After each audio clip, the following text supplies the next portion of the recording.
दोस्तों जिस स्पीड से इस ग्लेशियर में क्रैक्स आ रहे हैं एंड जिस स्पीड से ग्लेशियर पिघल रहा है, साइंटिस्ट कहते हैं कि ओशन के अंदर में 65 सेंटीमीटर तक का राइज हो सकता है थ्वाइट्स ग्लेशियर के पिघलने के कारण में, जिसको हम डोम्सडे ग्लेशियर ही बोलते हैं। ये ग्लेशियर अंटार्कटिका के, वेस्ट अंटार्कटिका के अंदर में है एंड मल्टीपल अर्थक्वेक्स भी यहां पर आ रहे हैं।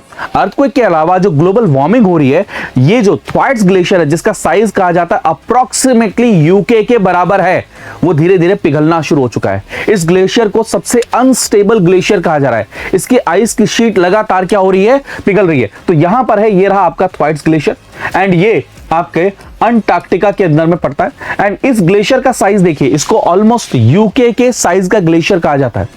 एंड आप अंदाजा लगा सकते हैं कि इस ग्लेशियर के अंदर में अगर किसी भी तरीके की डिस्टर्बेंस होगी तो कोल्ड वाटर कितना ज्यादा इंक्रीज हो जाएगा आपके इंडियन ओशन के अंदर में। एंड कोल्ड वाटर अगर इंक्रीज होता है तो ये डायरेक्टली इंपैक्ट करेगा किसके ऊपर में, ओशन के अंदर में एक्वेटिक जो लाइफ सिस्टम है उसमें, फिश के ऊपर में इंपैक्ट पड़ेगा एंड इवन जो आपके कोरल रीफ्स हैं उनके ऊपर में भी इसका इंपैक्ट पड़ने वाला है। और ये जो थ्वाइट्स ग्लेशियर है ये कहां पर आपका है, आप देखेंगे वेस्ट अंटार्कटिका के अंदर में है एंड बड़ी इंपॉर्टेंट चीज का जो साइज है यूके के बराबर है। एंड मैंने आपको बताया कि साइंटिस्ट कह रहे हैं कि 65 सेंटीमीटर तक राइज हो सकता है ओशन। तो बहुत सारे शहर, बहुत सारे आइलैंड्स, बहुत सारे कोस्टल एरिया भी क्या हो जाएंगे, सबमर्ज हो जाएंगे। एंड ये एक समय पर बहुत बड़ी चिंता की घड़ी है दोस्तों।